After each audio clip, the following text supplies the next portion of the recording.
ಏನು ಹಾಗೆ ನೋಡ್ತಾ ಇದೆಯಾ? ಅಲ್ಲ ಮೇಡಮ್, ಹಸ್ಬೆಂಡು ನೀವು ಇವತ್ತು ರೂಮಲ್ಲೇ ಇರ್ತೀರಾ, ಆಚೆನೆ ಬರಲ್ಲ ಅಂದರು. ಓ, ಅದನ್ನ ನೋಡೋಕ್ಕೇನಾ ಆಗಲೇ ನನ್ನ ರೂಮಿಗೆ ಬಂದಿದ್ದು?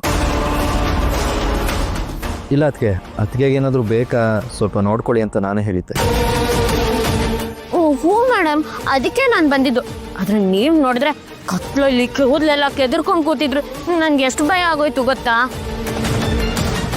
ದೀಪವ್ರೆ, ಈಗ ಯಾಕೆ ಆ ಮಾತು? ಅದಕ್ಕೆ ಏನಾದರೂ ತಿನ್ನಲಿರಿ. ಪ್ಲೇಟ್ ದಿಶಾ,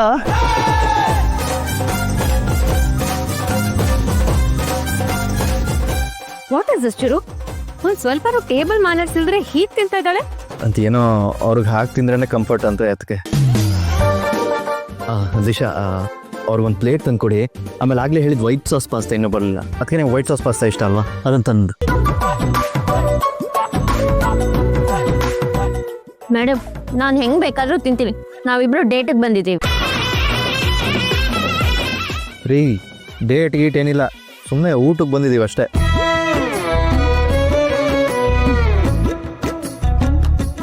ಸಾರಿ ಚಿರು, ನಿನ್ನ ವಿಷಯದಲ್ಲಿ ನಾನೇ ದುಡುಕಿ ತಪ್ಪು ಮಾಡಿಬಿಟ್ಟೆ ಅನಿಸ್ತಾ ಇದೆ. ಏನು ಮೇಡಮ್ ನಿಮ್ಮ ಮಾತಿನ ಅರ್ಥ? ಹಸ್ಬೆಂಡನ್ನ ನಾನು ಮದುವೆ ಆಗಿದ್ದು ತಪ್ಪು ಅಂತ ಹೇಳ್ತಿದ್ದೀರಾ? ನಾನು ಆ ಥರ ಹೇಳಿಲ್ಲ, ಆದರೆ ನಿಜ ನಿನ್ನ ಬಾಯಿಂದಾನೇ ಬರ್ತಾ ಇದೆ. ನಿಜ ಯಾವುದು ಅಂತ ಗೊತ್ತಾ ಮೇಡಮ್? ನಾವಿಬ್ರು ಅಗ್ನಿ ಸಾಕ್ಷಿಯಾಗಿ ಮದುವೆ ಆಗಿದ್ದೀವಿ. ಇಲ್ಲಿ ನೋಡಿ, ನನ್ನ ಹಸ್ಬೆಂಡ್ ಕಟ್ಟಿರೋ ತಾಳಿ. ದೀಪವ್ರೆ ಪ್ಲೀಸ್, ಈಗ ವಿಷಯ ಬಿಡಿ. ಬಿಡೋಕೆ ನಾನೇನು ಹಿಡ್ಕೊಂಡಿಲ್ಲ ಹಸ್ಬೆಂಡು. ಒಂದು ನಿಮಿಷ ಬಂದೆ. ನಿಮ್ಮಿಬ್ಬರ ಮಧ್ಯೆ ಯಾರು ಬರಲ್ಲ ಅಂತ ನೀನು ಅಂದ್ಕೊಂಡಿದ್ರೆ ಅದು ನಿನ್ನ ಭ್ರಮೆ ಅಷ್ಟೆ. ನಾನೆಲ್ಲೇ ಇದ್ರೂ ಚಿರುಗೆ ನಾನು ಬೇಕೇ ಬೇಕು. ಈಗ ಅದು ಯಾವುದೋ ಕಾಲ್ ಬಂತು ಅಂತ ಎದ್ದೋದ್ನಲ್ಲ, ಅದು ಆ ಮಾಡಲ್ದೇ ಇರಬೇಕು. ಅದರಲ್ಲಿ ಏನು ತಪ್ಪು ಮೇಡಮ್?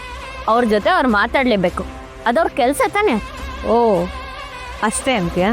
ಇನ್ನೇನಿರುತ್ತೆ?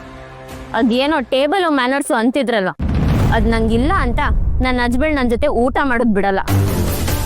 ಊಟ ಮಾಡ್ಬೋದು, ಆದರೆ ಜೀವನ ಮಾಡ್ತಾನ?